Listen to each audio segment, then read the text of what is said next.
राधे राधे। वरूथनी एकादशी का महात्म्य। युधिष्ठिर ने पूछा, वासुदेव आपको नमस्कार है। वैशाख मास के कृष्ण पक्ष में किस नाम की एकादशी होती है और उसकी महिमा भी बताइए। भगवान श्री कृष्ण बोले, राजन, वैशाख कृष्ण पक्ष की एकादशी वरूथनी के नाम से प्रसिद्ध है। यह इस लोक और परलोक में भी सौभाग्य प्रदान करने वाली है। वरूथनी के व्रत से ही सदा सौख्य का लाभ और पाप की हानि होती है। यह समस्त लोगों को भोग और मोक्ष प्रदान करने वाली है। वरूथनी के ही व्रत से मानधाता और धुंधुमार आदि अन्य अनेक राजा स्वर्गलोक को प्राप्त हुए हैं। जो 10,000 वर्षों तक तपस्या करता है, उसके समान ही फल वरूथनी के व्रत से भी मनुष्य प्राप्त कर लेता है। नरपश्रेष्ठ, घोड़े के दान से हाथी का दान श्रेष्ठ है। भूमि दान उससे भी बड़ा दान है। भूमि दान से भी बड़ा दान तिल का दान है। तिल के दान से भी बढ़कर स्वर्ण दान है और स्वर्ण दान से भी बढ़कर अन्न दान है, क्योंकि देवता, पितर तथा मनुष्यों को अन्न से ही तृप्ति होती है। विद्वान पुरुषों ने कन्यादान को भी अन्न दान के ही समान बताया है। कन्यादान के तुल्य ही धेनु का दान है। यह साक्षात भगवान का कथन है। ऊपर बताई हुई सब दानों से बड़ा विद्यादान है। मनुष्य वरूथनी एकादशी का व्रत करके विद्यादान का भी फल प्राप्त कर लेता है।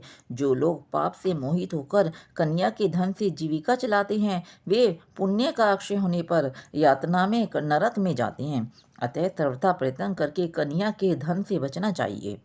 उसे अपने काम में नहीं लाना चाहिए। जो अपनी शक्ति के अनुसार आभूषणों से विभूषित करके पवित्र भाव से कन्या का दान करता है, उसके पुण्य की संख्या बताने में चित्रगुप्त भी असमर्थ हैं।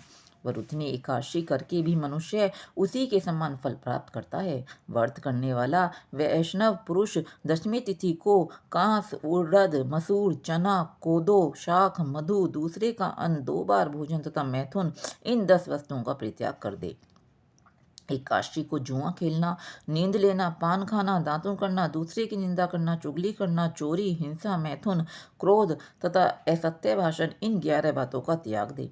द्वादशी को कांस, उड़द, शराब, मधु, तेल, पतीतों से वार्तालाप, व्यायाम, परदेश गमन, 2 बार भोजन, मैथुन, बैल की पीठ पर सवारी और मसूर, इन 12 वस्तुओं का त्याग करें। राजन, इस विधि से वरूथनी एकादशी की जाती है। रात को जागरण करके जो भगवान मधुसूदन का पूजन करते हैं, वे सब पापों से मुक्त हो परम गति को प्राप्त होते हैं। अतएव पाप भीरु मनुष्यों को पूर्ण परिश्रम करके इस एकादशी का व्रत करना चाहिए।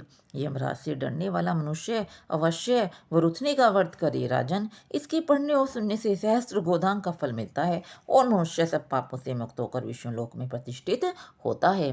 बोलो राधे राधे।